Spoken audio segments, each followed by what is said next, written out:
Shah family, heavenly execution hall और 10,000 Buddha temple के विनाश के बाद पूरे श्वनवांग कॉन्टिनेंट में केवल एक ही नाम गूंज रहा था, मिरियाड धर्मा सेक्ट। अब कोई भी ताकत खुलकर वॉन्फा सेक्ट के खिलाफ खड़े होने की हिम्मत नहीं कर रही थी। शाह फैमिली के बचे हुए लोग लू चेन के सामने सिर झुकाकर अपनी आखिरी विनती करते हैं। वे स्वीकार करते हैं कि सारी गलती उन्हीं की थी। वे प्रार्थना करते हैं कि कम से कम क्लैन के निर्दोष लोगों को माफ कर दिया जाए। लू चेन कुछ क्षण सोचता है, फिर उसे याद आता है कि 1 लाख वर्ष पहले शाह फैमिली के पूर्वजों ने आउटर डीमन रेस के खिलाफ लड़ाई में श्वानहुआंग कॉन्टिनेंट के लिए अपना खून बहाया था। इसी सम्मान में वो अंतिम फैसला सुनाता है, ट्रू पर्सन रियल्म से नीचे के सभी निर्दोष लोगों को जीवित छोड़ दिया जाएगा, लेकिन ट्रू पर्सन रियल्म और उससे ऊपर के सभी अपराधियों को वहीं समाप्त कर दिया जाएगा। साथ ही लू चेन आदेश देता है कि शाह फैमिली की पूरी संपत्ति, treasure vault, spirit stones, cultivation techniques और सभी रिसोर्सेज को व्यवस्थित करके सेक्ट ट्रेजरी में भेज दिया जाए। इसके बाद सभी एल्डर्स वापस मिरियड धर्मा सेक्ट लौट आते हैं। इस बार उनकी स्टोरेज रिंग्स लगभग पूरी तरह ट्रेजर से भर चुकी थी। एक एल्डर हंसते हुए कहता है कि शाह फैमिली और हेवनली एग्जीक्यूशन हॉल दोनों उम्मीद से कहीं ज्यादा अमीर निकले। इतने रिसोर्सेज कई बड़े सेक्ट्स के पास भी नहीं होंगे। लू चेन उनकी मेहनत से खुश होकर कहता है कि जिसने जो ट्रेजर पसंद किया हो वो कुछ आइटम्स अपने लिए भी रख सकता है। सभी एल्डर्स खुशी खुशी सेक्ट मास्टर को धन्यवाद देते हैं। इसी दौरान एक एल्डर एक अजीब सा टोकन लू चेन के सामने रखता है। वो बताता है कि ये शाह फैमिली के ट्रेजर वॉल्ट से मिला है,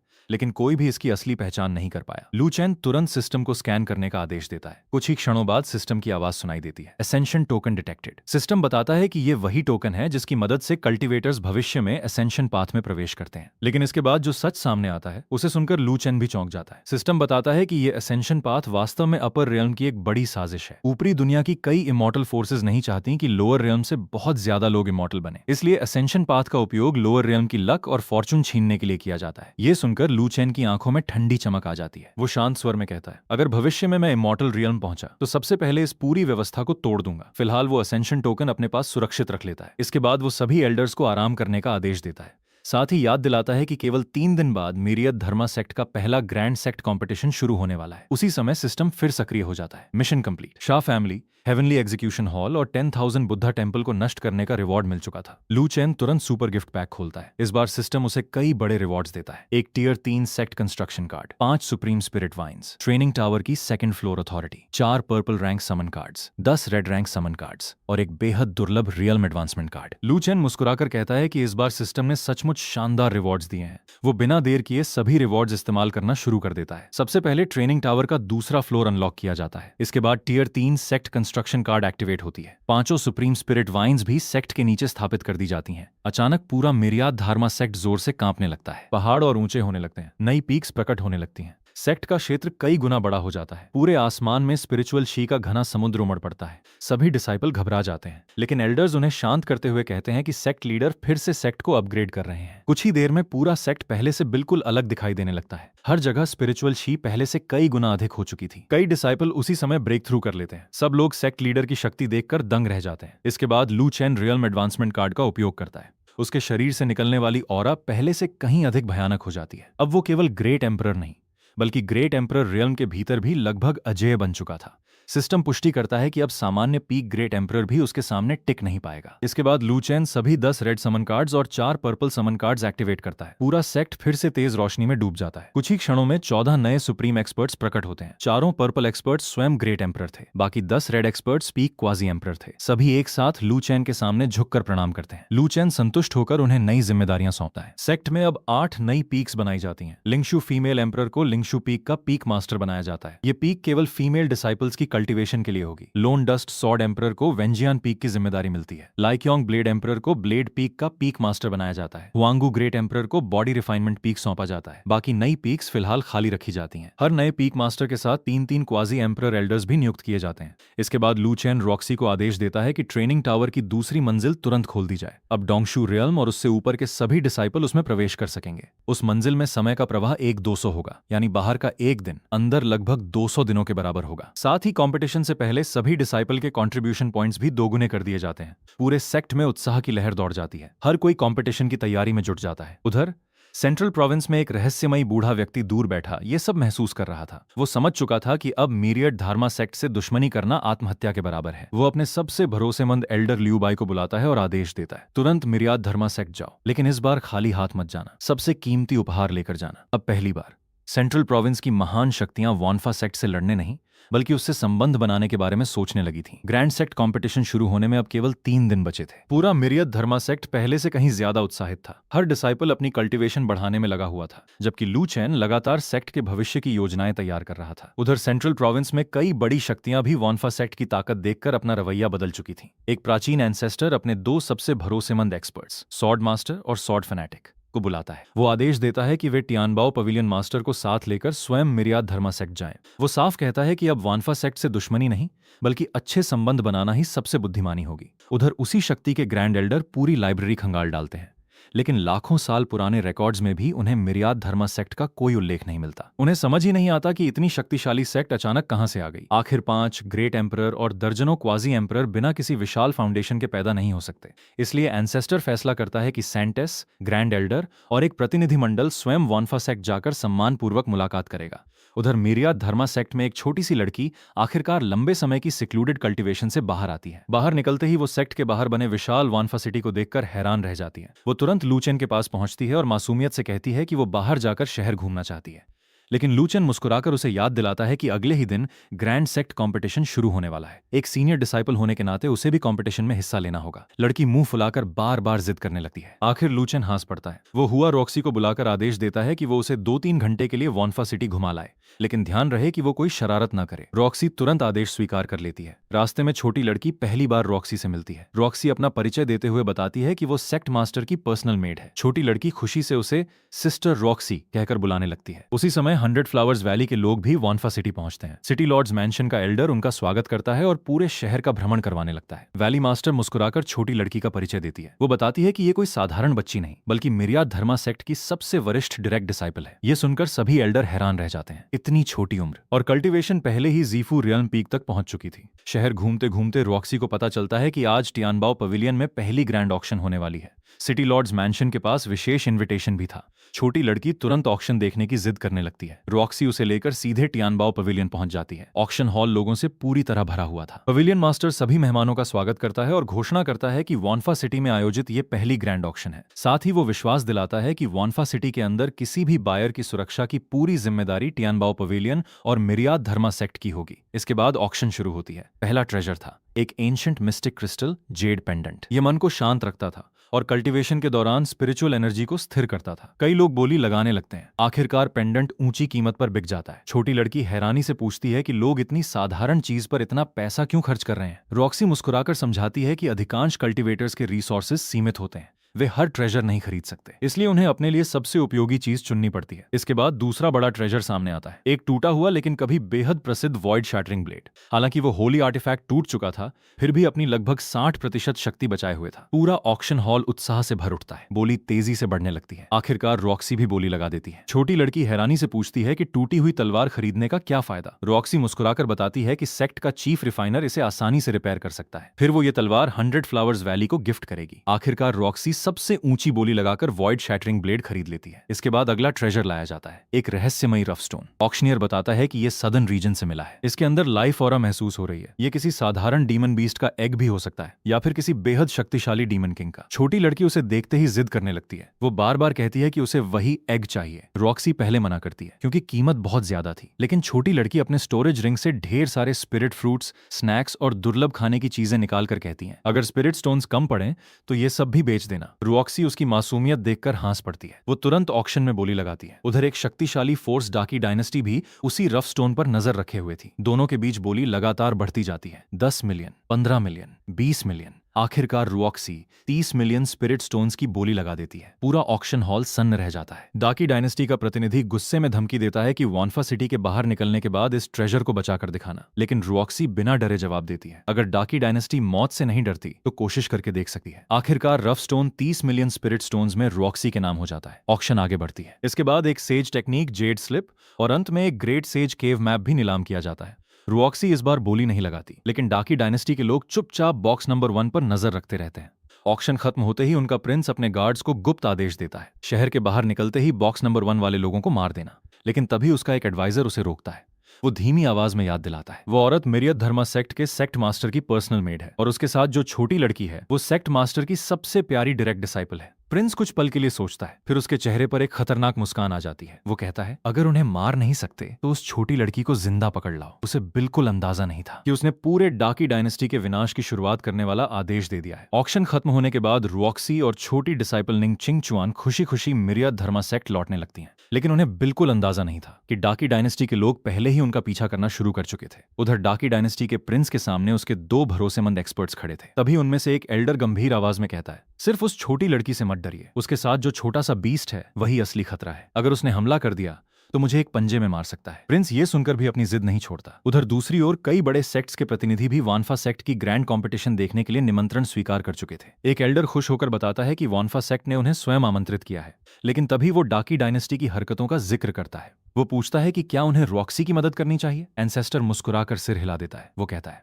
वानफा सेक्ट की सीमा में जो लोग मरना चाहते हैं उन्हें मरने दो। वो आगे बताता है कि उस छोटी लड़की के साथ जो डिवाइन बीस्ट है उसके रहते कोई भी उनका बाल भी बांका नहीं कर सकता। उधर रॉक्सी और निंग चिंगचुआन जंगल के रास्ते वापस लौट रही थीं। अचानक कई नकाबपोश एक्सपर्ट्स उनका रास्ता रोक लेते हैं। रॉक्सी तुरंत निंग चिंगचुआन से कहती है, तुम तुरंत सेक्ट की तरफ भागो, मैंने पहले ही सहायता का संदेश भेज दिया है, मैं इन्हें रोकती हूँ। लेकिन निंग चिंगचुआन मासूमियत से मना कर देती है। वो कहती है, मैं भागूंगी नहीं, मैं भी बुरे लोगों से लड़ूंगी। इतने में सामने खड़े एक्सपर्ट्स हंसने लगते हैं। वे कहते हैं कि अब भागने का कोई रास्ता नहीं बचा, चुपचाप उनके साथ चलना ही बेहतर होगा। रॉक्सी बिना डरे अपनी तलवार निकाल लेती है। उसी समय छोटी सी बीस्ट अचानक अपने असली रूप की शक्ति दिखा देती है। एक ही झटके में कई एक्सपर्ट्स हवा में उछल जाते हैं। बाकी लोग डर से कांपने लगते हैं। रॉक्सी हैरानी से पूछती है, शाओ, तुम इतने ताकतवर कब से हो? छोटा बीस्ट मासूमियत से जवाब देता है, मैं तो जन्म से ही इतना ताकतवर हूं, बस तुम्हें कभी पता नहीं चला। इतने में एक विशाल ऑरा पूरे जंगल में फैल जाती है। मिरियत धर्मा सेक्ट के एल्डर शाओयाओ वहां पहुंच चुके थे। निंग चिंगचुआन तुरंत दौड़कर एल्डर शाओयाओ से शिकायत करती है कि इन दोनों बूढ़ों ने उसे और सिस्टर रॉक्सी को पकड़ने की कोशिश की। रॉक्सी भी पूरी घटना बता देती है। एल्डर शाओयाओ का चेहरा तुरंत ठंडा पड़ जाता है। वो दोनों एक्सपर्ट से पूछता है कि आखिर उनमें इतनी हिम्मत कैसे आई कि वे मिरियत धर्मा सेक्ट के सेक्ट मास्टर्स पर्सनल मेड और डायरेक्ट डिसाइपल को किडनैप करने चले आए। दोनों डर के मारे घुटनों पर गिर जाते हैं। वे रोते हुए बताते हैं कि ये सब डाकी डायनेस्टी के प्रिंस के आदेश पर किया गया था। वे दया की भीख मांगते हुए कहते हैं कि अगर उन्हें छोड़ दिया जाए तो वे वापस जाकर उसी प्रिंस को मार देंगे। लेकिन एल्डर शाओयाओ की नजर में ऐसे लोगों के लिए कोई दया नहीं थी। कुछ ही क्षणों में दोनों वहीं मारे जाते हैं। इसके बाद एल्डर शाओयाओ रॉक्सी से कहता है कि वो निंग चिंगचुआन को लेकर तुरंत सेक्ट लौट जाए, जबकि वो स्वयं डाकी डायनेस्टी से इस पूरे मामले का हिसाब लेने वापस शहर जाएगा। कुछ देर बाद दोनों सुरक्षित मिरियत धर्मा सेक्ट पहुंच जाती हैं। लू चेन पहले ही पूरी घटना जान चुका था। वो निंग चिंगचुआन को हल्की डांट लगाते हुए कहता है, ग्रैंड कंपटीशन खत्म होने तक अब तुम्हें बाहर खेलने की अनुमति नहीं है। छोटी लड़की तुरंत सिर झुकाकर गलती मान लेती है। इसके बाद लू चेन रॉक्सी को नया काम सौंपता है। वो आदेश देता है कि 100 फ्लावर्स वैली से आई 300 महिला डिसाइपल अगले दिन कंपटीशन के दौरान अतिथियों की सेवा करेंगी। उनका काम केवल मेहमानों को टी, स्पिरिट फ्रूट्स और बाकी व्यवस्था संभालना होगा। इसके बदले सभी कंट्रीब्यूशन पॉइंट्स रॉक्सी के खाते में जोड़ दिए जाएंगे। रॉक्सी खुशी खुशी ये जिम्मेदारी स्वीकार कर लेती है। तभी लू चेन को अचानक ऑक्शन में खरीदा गया वो रहस्यमयी रफ स्टोन याद आता है। वो निंग चिंगचुआन से उसे बाहर निकालने के लिए कहता है। छोटी लड़की उत्साहित होकर कहती है, मास्टर, इसके अंदर सचमुच एक एग है। लू चेन स्वयं उस रफ स्टोन को खोलता है। पत्थर टूटते ही उसके अंदर से एक बेहद रहस्यमयी बीस्ट एग दिखाई देता है। उसकी ब्लड लाइन ऑरा इतनी शक्तिशाली थी कि लू चेन भी कुछ क्षण चुप रह जाता है। वो तुरंत सिस्टम से उसकी पहचान पूछता है। सिस्टम जवाब देता है, वो इसकी सही प्रजाति नहीं पहचान सकता, लेकिन इतना निश्चित है कि ये एक इमॉर्टल बीस्ट एग है। ये सुनकर लू चेन भी थोड़ा आश्चर्यचकित हो जाता है। फिर वो निंग चिंगचुआन का हाथ एग पर रखवाता है। कुछ ही क्षणों बाद एग और निंग चिंगचुआन के बीच एक हल्का स्पिरिचुअल कनेक्शन बन जाता है। लू चेन मुस्कुराकर कहता है, अब से हर दिन इस एग में स्पिरिचुअल छी भेजना। जितना ज्यादा उसे पोषण मिलेगा उतनी जल्दी ये जन्म लेगा। छोटी लड़की खुशी खुशी ये जिम्मेदारी स्वीकार कर लेती है। अगली सुबह पूरा मिरियत धर्मा सेक्ट उत्सव के माहौल में बदल चुका था। चारों दिशाओं से बड़े बड़े सेक्ट्स के डेलीगेशंस आने लगे। गीवान स्वॉर्ड पवेलियन, 100 फ्लावर्स वैली और कई दूसरी शक्तियों के लोग भारी गिफ्ट्स लेकर वानफा सेक्ट पहुंचते हैं। रिसेप्शन एल्डर्स सभी मेहमानों का सम्मानपूर्वक स्वागत करते हैं। सेक्ट के अंदर प्रवेश करते ही सभी मेहमान हैरान रह जाते हैं। घनी स्पिरिचुअल छी, विशाल पैलेस, ऊंची पीक्स और चारों तरफ दिखाई देने वाले सुप्रीम एक्सपर्ट्स देखकर सभी समझ जाते हैं कि वानफा सेक्ट वास्तव में एक इंपीरियल सेक्ट बन चुका है। कुछ देर बाद कंपटीशन ग्राउंड पूरी तरह भर जाता है। चारों ग्रेट एम्परर, पीक मास्टर्स भी अपने अपने स्थान पर बैठ जाते हैं। डिसाइपल उत्साहित होकर चर्चा करने लगते हैं कि भविष्य में वे किस पीक में शामिल होना चाहते हैं। कोई सॉर्ड पीक में जाना चाहता था, कोई ब्लेड पीक में, तो कोई बॉडी रिफाइनमेंट पीक में। आखिरकार लू चेन स्वयं कंपटीशन ग्राउंड पर पहुंचता है। सभी लोग एक साथ खड़े होकर सेक्ट मास्टर को प्रणाम करते हैं। लू चेन सभी का स्वागत करता है और कहता है कि इतने सारे मेहमानों का वानफा सेक्ट आना उनके लिए सम्मान की बात है। इसके बाद एनफोर्समेंट एल्डर वोंग लिन कंपटीशन के नियम घोषित करता है। हर मुकाबला 1-on-1 होगा। हारने वाला तुरंत बाहर हो जाएगा। डांटियन, आईज और थ्रोट पर हमला पूरी तरह प्रतिबंधित रहेगा। नियम तोड़ने वाले को तुरंत डिस्क्वालीफाई कर दिया जाएगा। सर्वेंट डिसाइपल के टॉप 100 लोग आउटर सेक्ट में प्रवेश करेंगे। आउटर सेक्ट के टॉप 100 डिसाइपल इनर सेक्ट में प्रमोशन पाएंगे और इनर सेक्ट के टॉप 3 डिसाइपल सीधे कोर डिसाइपल बन जाएंगे। नियम सुनते ही पूरे मैदान में उत्साह की लहर दौड़ जाती है। सबसे पहले सर्वेंट डिसाइपल स्टेज पर आकर अपने अपने नंबर प्लेट्स निकालते हैं। कॉम्पिटिशन आधिकारिक रूप से शुरू हो जाती है। पहले ही राउंड में कई शानदार मुकाबले होते हैं। बाहरी सेक्ट्स के सभी एक्सपर्ट्स ये देखकर दंग रह जाते हैं कि वॉन्फा सेक्ट के साधारण सर्वेंट डिसाइपल भी दूसरे सेक्ट्स के एलीट डिसाइपल जितने शक्तिशाली हैं। ये देखकर हर किसी के मन में केवल एक ही सवाल उठता है, अगर सर्वेंट डिसाइपल इतने शक्तिशाली हैं तो वॉन्फा सेक्ट के कोर डिसाइपल आखिर कितने भयानक होंगे। मिरियड धर्मा सेक्ट की पहली ग्रैंड कॉम्पिटिशन अब अपने सबसे रोमांचक दौर में पहुंच चुकी थी। आउटर सेक्ट के मुकाबले खत्म हो चुके थे। पूरे टूर्नामेंट में युन वॉन्चिंग ने शानदार प्रदर्शन करते हुए सभी विरोधियों को हराया और आउटर सेक्ट की चैंपियन बन गई। जब लू चैन ने उसे पहली बार सेक्ट में लाया था तब वो डरी सहमी रहती थी, लेकिन आज वही लड़की पूरे आउटर सेक्ट की सबसे शक्तिशाली सीनियर सिस्टर बन चुकी थी। उसकी इस प्रगति को देखकर लू चैन भी संतुष्ट होकर मुस्कुराता है। लेकिन दूसरी ओर कंपटीशन देख रहे दूसरे सेक्ट्स के एल्डर्स और सेक्ट मास्टर्स पूरी तरह हैरान थे। वे आपस में चर्चा करते हैं कि वॉन्फा सेक्ट के साधारण आउटर डिसाइपल भी उनके इनर डिसाइपल से कहीं अधिक शक्तिशाली हैं। इतनी कम अवधि में ऐसा विकास उन्होंने पहले कभी नहीं देखा था। एक एल्डर गंभीर स्वर में कहता है, सबसे डराने वाली बात यह है कि इन डिसाइपल को वॉन्फा सेक्ट ने केवल कुछ महीने पहले ही भर्ती किया था। इतने कम समय में उनकी इतनी बड़ी ग्रोथ देखकर सभी समझ जाते हैं कि मिरियाद धर्मा सेक्ट के कल्टिवेशन रिसोर्सेज किसी भी इंपीरियल सेक्ट से कहीं अधिक शक्तिशाली हैं। इसके बाद कॉम्पिटिशन का अगला चरण शुरू होता है। अब बारी थी इनर सेक्ट कंपटीशन। कुल 29 इनर डिसाइपल स्टेज पर आते हैं। सभी अपने अपने नंबर प्लेट निकालते हैं। क्योंकि प्रतिभागियों की संख्या विषम थी, इसलिए लक ड्रॉ के अनुसार वांगटेंग को पहला बाय मिल जाता है और वो बिना लड़े अगले राउंड में पहुंच जाता है। ये देखकर कई डिसाइपल मुस्कुराने लगते हैं, क्योंकि वांगटेंग पहले से ही इनर सेक्ट का सबसे ताकतवर डिसाइपल माना जाता था। अब असली मुकाबले शुरू होते हैं। एक के बाद एक शक्तिशाली टेक्निक्स पूरे मैदान में चमकने लगती हैं। कहीं वाटर टेक्निक दिखाई देती है तो कहीं फायर टेक्निक, कहीं विप टेक्निक तो कहीं स्पीयर टेक्निक।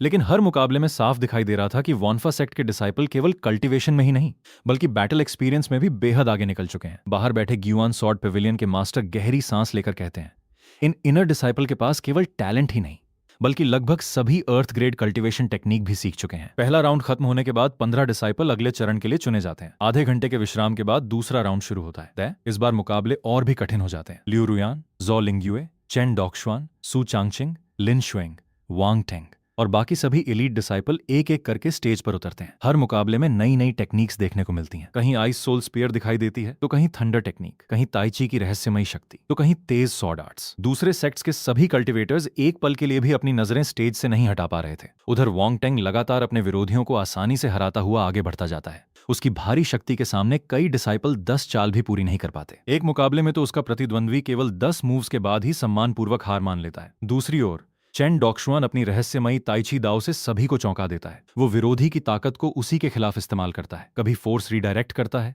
तो कभी सॉफ्टनेस से हार्ड अटैक को रोक देता है। उसकी टेक्निक देखकर कई एल्डर्स भी सिर हिलाकर उसकी प्रशंसा करते हैं। धीरे धीरे क्वार्टर फाइनल शुरू हो जाते हैं। अब केवल 8 सबसे शक्तिशाली डिसाइपल बचे थे। ड्रॉ के बाद मुकाबले तय होते हैं। वांगटेंग का सामना शियान शाओदाओ से होता है। लिu रुयान का मुकाबला ज़ाओ लिंगयुए से, चेन डॉक्शुआन का मुकाबला सु चांगचिंग से और लिन शुएंग का सामना ज़ाओ वुचेन से। चारों अरीना पर एक साथ भयंकर युद्ध शुरू हो जाता है। कुछ ही समय में वांगटेंग फिर से अपनी ताकत साबित कर देता है। वो आसानी से अगले राउंड में पहुंच जाता है। लिu रुयान भी शानदार जीत हासिल करती है। चेन डॉक्शुआन अपनी ताइची टेक्निक से विरोधी को पूरी तरह दबा देता है, जबकि लिन शुएंग अपनी सॉर्ड टेक्निक के दम पर सेमीफाइनल तक पहुंच जाती है। अब फाइनल 4 तय हो चुके थे। वांगटेंग, लिu रुयान, चेन डॉक्शुआन, लिन शुएंग। पूरा कंपटीशन ग्राउंड तालियों से गूंज उठता है। सेमीफाइनल का पहला मुकाबला शुरू होता है। वांगटेंग बनाम लिu रुयान। लेकिन लिu रुयान अच्छी तरह समझ चुकी थी कि वांगटेंग की रॉ पावर उससे कहीं अधिक है, इसलिए वो केवल एक अटैक झेलने के बाद तुरंत हार मान लेती है। दर्शकों को पहले तो आश्चर्य होता है, लेकिन अनुभवी एल्डर्स तुरंत समझ जाते हैं कि उसने अपनी ताकत बचाने के लिए यह फैसला लिया है। अब उसका लक्ष्य 3rd प्लेस जीतना था। इसके बाद दूसरा सेमीफाइनल शुरू होता है। चेन डॉक्शुआन बनाम लिन शुएंग। दोनों ही असाधारण प्रतिभा वाले डिसाइपल थे।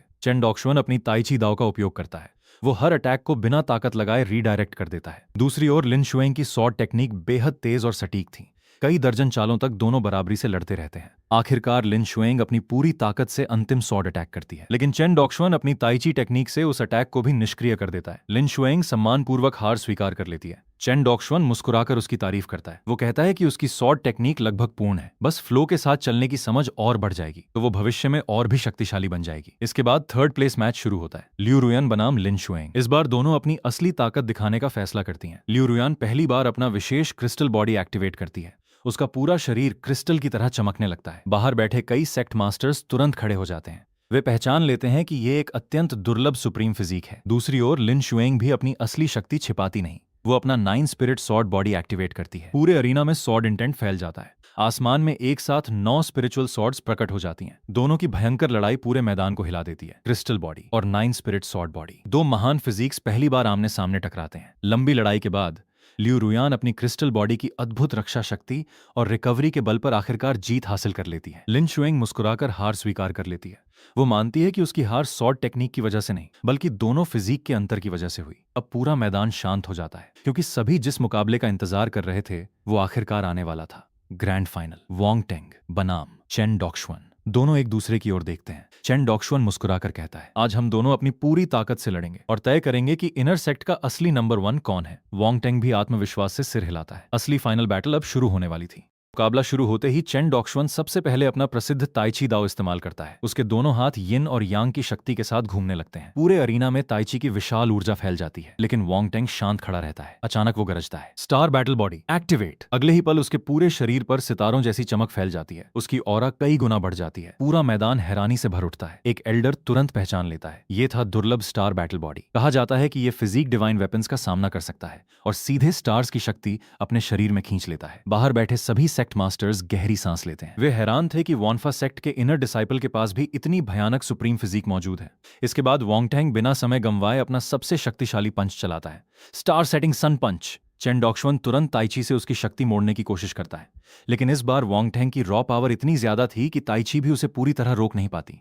दोनों के हमले की टक्कर से पूरा अरीना कांप उठता है। कुछ देर तक बराबरी की लड़ाई चलती है, लेकिन आखिरकार चेन डॉक्शुअन समझ जाता है कि अगर लड़ाई जारी रही तो उसे गंभीर चोट लग सकती है। वो सम्मानपूर्वक हाथ जोड़कर हार स्वीकार कर लेता है। इस तरह Wong tang inner sect champion बन जाता है। चेन डॉक्शुअन मुस्कुराकर उसकी जीत स्वीकार करता है। वो कहता है कि वॉन्ग टेंग का बैटल बॉडी सचमुच अद्भुत है। इसके बाद कॉम्पिटिशन के परिणाम घोषित किए जाते हैं। वॉन्ग टेंग, चेन डॉक्शुअन और लियू रुयान आधिकारिक रूप से कोर डिसाइपल बन जाते हैं। पूरा मैदान तालियों से गूंज उठता है, लेकिन बाहर बैठे दूसरे सेक्ट्स के एल्डर्स के चेहरे और भी गंभीर हो चुके थे। वे आपस में चर्चा करते हैं, अगर साधारण कोर डिसाइपल ही इतने शक्तिशाली हैं, तो लू चेन के डायरेक्ट डिसाइपल आखिर कितने भयावह होंगे। कंपटीशन समाप्त होने के बाद लू चेन स्वयं मंच पर आते हैं। पूरा सेक्ट एक साथ खड़ा होकर सेक्ट मास्टर को प्रणाम करता है। लू चेन सभी डिसाइपल की ओर देखकर कहते हैं, कल्टीवेशन का रास्ता कभी आसान नहीं होता। आज की जीत या हार किसी इंसान का भविष्य तय नहीं करती। जो जीते हैं वे कभी घमंड न करें, और जो हार गए वे कभी निराश न हो। गलतियों से सीखकर आगे बढ़ने वाला ही भविष्य में सबसे ऊंचा स्थान प्राप्त करता है। सभी डिसाइपल एक साथ ऊंची आवाज में वचन देते हैं, हम सेक्ट मास्टर की उम्मीदों पर हमेशा खरे उतरेंगे। लू चेन संतुष्ट होकर सभी को उठने का आदेश देते हैं। इसके बाद वो एक और बड़ी घोषणा करते हैं। 15 दिन बाद मीरियत धर्मा सेक्ट पूरे कॉन्टिनेंट के लिए फिर से डिसाइपल रिक्रूटमेंट शुरू करेगा। ये घोषणा सुनते ही पूरा मैदान उत्साह से भर उठता है। दूसरे सेक्ट्स के प्रतिनिधि भी तुरंत समझ जाते हैं कि मीरियत धर्मा सेक्ट अब पहले से भी तेजी से बढ़ने वाला है। टियानबाओ पवेलियन के पवेलियन मास्टर तुरंत आगे आते हैं। वे वादा करते हैं कि रिक्रूटमेंट की खबर पूरे शुआनहुआंग कॉन्टिनेंट में फैलाने की जिम्मेदारी टियानबाओ पवेलियन उठाएगा। लू चेन मुस्कुराकर उनका धन्यवाद करते हैं। इसके बाद सभी मेहमान धीरे धीरे वापस लौटने लगते हैं। उधर रुऑक्सी लू चेन से एक विशेष अनुमति मांगती है।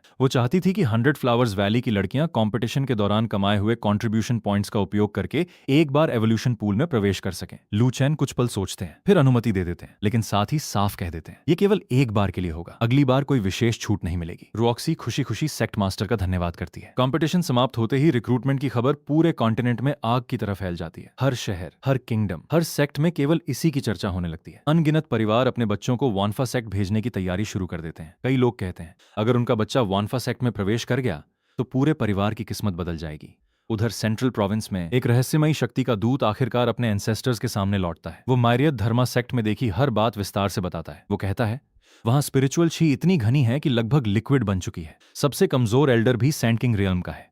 क्वाजी एम्परर एक्सपर्ट्स की संख्या गिनना भी मुश्किल है। और सबसे भयावह बात, सेक्ट में कम से कम 5 ग्रेट एम्परर मौजूद हैं। ये सुनकर तीनों एंसेस्टर्स पूरी तरह चुप हो जाते हैं। उन्हें पहली बार एहसास होता है कि मिरियट धर्मा सेक्ट उनकी कल्पना से भी कहीं अधिक शक्तिशाली है। उसी समय नॉर्दर्न डोमेन के एक छोटे से परिवार में एक बीमार लड़की अपने कमरे में बैठी थी। बचपन से वो कल्टीवेट नहीं कर पा रही थी। पूरा परिवार उसे एक बेकार लड़की समझता था, लेकिन पिछले कुछ समय से उसे बार बार एक अजीब सपना आ रहा था। सपने में वो स्वयं को इंपीरियल रोब पहने हुए देखती, उसके हाथ में डिवाइन वेपन होती और असंख्य लोग उसके सामने घुटने टेक कर खड़े रहते। वो समझ नहीं पा रही थी कि ये सब सपना है या किसी पुराने जीवन की याद। उधर मिरियात धर्मा सेक्ट में छोटी निंग चिंग चुआन अभी भी इमॉर्टल बीस्ट एग को हैच करने की कोशिश कर रही थी। कई दिनों से स्पिरिचुअल छी देने के बाद भी एग नहीं टूटा। वो उदास होकर लू चेन के पास पहुंचती है। लू चेन हंसकर कहते हैं, पहले अपनी कल्टीवेशन बढ़ाओ, जितनी अधिक स्पिरिचुअल छी होगी उतनी जल्दी एग जन्म लेगा। लेकिन छोटी लड़की ट्रेनिंग से बचने के लिए तरह तरह के बहाने बनाने लगती है। इसी दौरान अचानक सिस्टम की आवाज गूंजती है, new system mission, target northern domain जाकर एक नए डिसाइपल को स्वीकार करो, रिवॉर्ड डिसाइपल गिफ्ट पैक। लू चेन मुस्कुरा देते हैं। उन्हें समझ आ जाता है कि एक और महान प्रतिभा उनका इंतजार कर रही है। वो तुरंत एल्डर शेन को आदेश देते हैं कि उनकी अनुपस्थिति में निंग चिंगचुआन का ध्यान रखा जाए। फिर अकेले ही स्पेस चीरते हुए नॉर्दर्न डोमेन की ओर निकल पड़ते हैं। कुछ ही समय बाद वो एक साधारण से कमरे में पहुंचते हैं। वहां एक सुंदर लेकिन बेहद कमजोर लड़की बैठी थी। सिस्टम उसकी पूरी जानकारी दिखाता है, नाम Bingli, special physique, ancient frozen phoenix body, past life, ice female emperor, स्थिति पिछले जन्म की सील के कारण कल्टीवेट नहीं कर पा रही। लू चेन हल्की मुस्कान के साथ उसके सामने प्रकट होते हैं। बिंगली घबरा जाती है। वो पूछती है, आप कौन है? लू चेन शांत स्वर में जवाब देते हैं, मैं मिरियाद धर्मा सेक्ट का सेक्ट मास्टर हूं और तुम्हें अपना डिसाइपल बनाने आया हूं। बिंगली पहले तो विश्वास नहीं करती क्योंकि पूरी दुनिया उसे एक बेकार लड़की मानती थी। लेकिन लू चेन बताते हैं कि वो वेस्ट बॉडी नहीं बल्कि एंशिएंट फ्रोजन फीनिक्स बॉडी की मालिक है। साथ ही उसके पिछले जन्म की यादें भी जल्द जागने वाली हैं। धीरे धीरे बिंगली को अपने अजीब सपनों की याद आने लगती है। उसे महसूस होता है कि लू चेन सच कह रहे हैं। आखिरकार वो सम्मानपूर्वक घुटनों पर बैठती है और 3 बार प्रणाम करके कहती है, मास्टर, मैं आपकी डिसाइपल बनने के लिए तैयार हूं। लू चेन मुस्कुराकर उसे उठाते हैं और घोषणा करते हैं, आज से तुम मिरियद धर्मा सेक्ट की 5वीं डायरेक्ट डिसाइपल हो। बिंगली की नई जिंदगी यहीं से शुरू हो जाती है। लेकिन सेक्ट लौटने से पहले वो अपने पिता से आखिरी बार मिलने का फैसला करती है। बिंगली पहली बार मिरियाद धर्मा सेक्ट के अंदर कदम रखती है। चारों तरफ फैली घनी स्पिरिचुअल छी, विशाल पहाड़ और स्वर्ग जैसी सुंदरता देखकर वो पूरी तरह स्तब्ध रह जाती है। उसे समझ आ जाता है कि उसके मास्टर ने जरा भी बढ़ा चढ़ाकर बात नहीं की थी। तभी एक छोटी लड़की मुस्कुराते हुए उसके पास आती है। वो थी निंग यून। वो हंसते हुए कहती है, मैं तुम्हारी सीनियर सिस्टर हूं। हमारे सेक्ट में तुम्हारे 2 सीनियर ब्रदर्स और एक सीनियर सिस्टर भी हैं। उनसे भी जल्द मुलाकात होगी। बिंगली सम्मानपूर्वक प्रणाम करती है। इसके बाद लू चेन कहते हैं कि अब समय आ गया है उसकी सील हटाने का। वो बिंगली को शांत होकर ध्यान लगाने का आदेश देते हैं और चेतावनी देते हैं कि सील टूटते समय अपना मन स्थिर रखना। अगले ही पल लू चेन अपनी शक्ति उसके शरीर में प्रवाहित करते हैं। भयानक स्पिरिचुअल पावर पूरे हॉल में फैल जाती है। सालों से उसके शरीर पर लगी सील टूटने लगती है। उसी समय दूर आइस गॉड पैलेस में सोल सील अचानक चमक उठती है। वहां मौजूद एंसेस्टर्स तुरंत समझ जाते हैं कि एम्प्रेस की सोल पूरी तरह जाग चुकी है।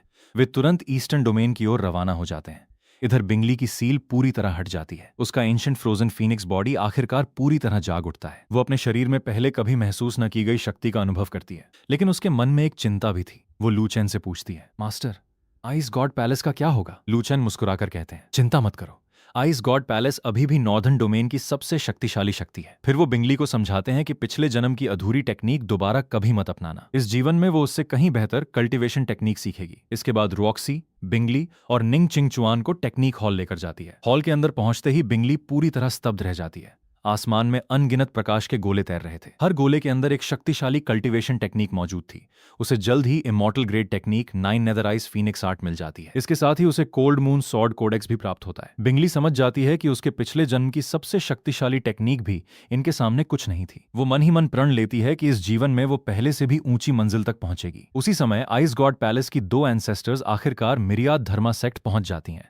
वे जबरदस्ती अंदर आने की हिम्मत नहीं करती क्योंकि रास्ते में ही उन्हें महसूस हो चुका था कि सेक्ट के अंदर कई ऐसी औरस मौजूद हैं जो उनसे भी कहीं अधिक शक्तिशाली हैं। थोड़ी देर बाद उन्हें सेक्ट मास्टर हॉल में बुलाया जाता है। लू चेन पहले से ही उनके आने का उद्देश्य जानते थे। दोनों एंसेस्टर्स बिंगली को देखते ही घुटनों पर बैठ जाती हैं। उनकी आंखों में आंसू आ जाते हैं। वे सम्मान से कहती हैं, योर मैजेस्टी, आखिरकार हम आपको ढूंढ ही पाए। लेकिन बिंगली शांत स्वर में जवाब देती है, इस जीवन में मैं इंप्रेस नहीं हूं। मेरा नाम हैन बिंगली है। वो साफ कह देती है कि अब वो मिरियद धर्मा सेक्ट की डिसाइपल है और यहीं कल्टीवेट करेगी। दोनों एंसेस्टर्स उसे वापस आइस गॉड पैलेस ले जाने की बहुत कोशिश करती हैं। लेकिन बिंगली अपना निर्णय नहीं बदलती। वो कहती है कि आइस गॉड पैलेस उसके बिना भी आगे बढ़ सकता है। अब उसे अपने मास्टर के साथ कल्टीवेट करना है। लू चेन भी उन्हें समझाते हैं कि बिंगली का भविष्य यहीं अधिक उज्जवल होगा। आखिरकार दोनों एंसेस्टर्स उसकी इच्छा स्वीकार कर लेती हैं। विदा होने से पहले लू चेन उन्हें 6 इमॉर्टल पीचेस उपहार में देते हैं। हर पीच 1000 वर्ष की आयु बढ़ा सकता था। इस अनमोल उपहार से आइस गॉड पैलेस भविष्य में कई नए क्वाजी एम्परर तैयार कर सकता था। दोनों एंसेस्टर्स भावुक होकर लू चेन और बिंगली को प्रणाम करती हैं। वे आइस गॉड पैलेस का कम्युनिकेशन टोकन भी बिंगली को सौंप देती हैं ताकि भविष्य में आवश्यकता पड़ने पर वो उनसे संपर्क कर सके। उनके जाने के बाद लू चेन बिंगली को गार्डन भेज देते हैं ताकि वो स्पिरिचुअल फ्रूट्स खाकर अपनी कल्टीवेशन की नई शुरुआत कर सके। इसके बाद लू चेन सिस्टम का नया रिवॉर्ड खोलते हैं। उन्हें 4 पर्पल कैरेक्टर समन कार्ड्स प्राप्त होते हैं। साथ ही सिस्टम एक नई बिल्डिंग भी देता है, प्रोडिजी बैटलफील्ड। ये एक विशेष ट्रेनिंग ग्राउंड था जहां प्रवेश करने वाले हर डिसाइपल के सामने उसकी ही शक्ति के बराबर एक प्रतिद्वंद्वी प्रकट होता था। इससे डिसाइपल बिना जान का खतरा उठाए वास्तविक युद्ध का अनुभव प्राप्त कर सकते थे। लू चेन तुरंत घोषणा करते हैं कि यह सुविधा सभी डिसाइपल्स के लिए पूरी तरह फ्री रहेगी। इसके बाद वो 4 पर्पल कैरेक्टर कार्ड्स भी इस्तेमाल करते हैं। एक एक करके 4 नए ग्रेट एम्परर प्रकट प्रकट होते हैं। डैनचन ग्रेट एम्परर, चिकैंग ग्रेट एम्परर, जेंगशुन great emperor, Mofu great emperor. चारों लू चेन को प्रणाम करते हैं और सेक्ट की सेवा करने की शपथ लेते हैं। लू चेन तुरंत उन्हें नई जिम्मेदारियां सौंप देते हैं। डांचन को एल्केमी डाओ पीक का पीक मास्टर बनाया जाता है। किकैंग को आर्टिफैक्ट बिल्डिंग पीक की जिम्मेदारी मिलती है। जेंगशुन को फॉर्मेशन पीक का पीक मास्टर बनाया जाता है और मोफू को प्रोफाउंड फ्लोटिंग पीक की जिम्मेदारी सौंपी जाती है। लू चेन आदेश देते हैं कि 10 दिन बाद होने वाली डिसाइपल रिक्रूटमेंट में हर पीक अपने नए डिसाइपल्स चुन सकेगा।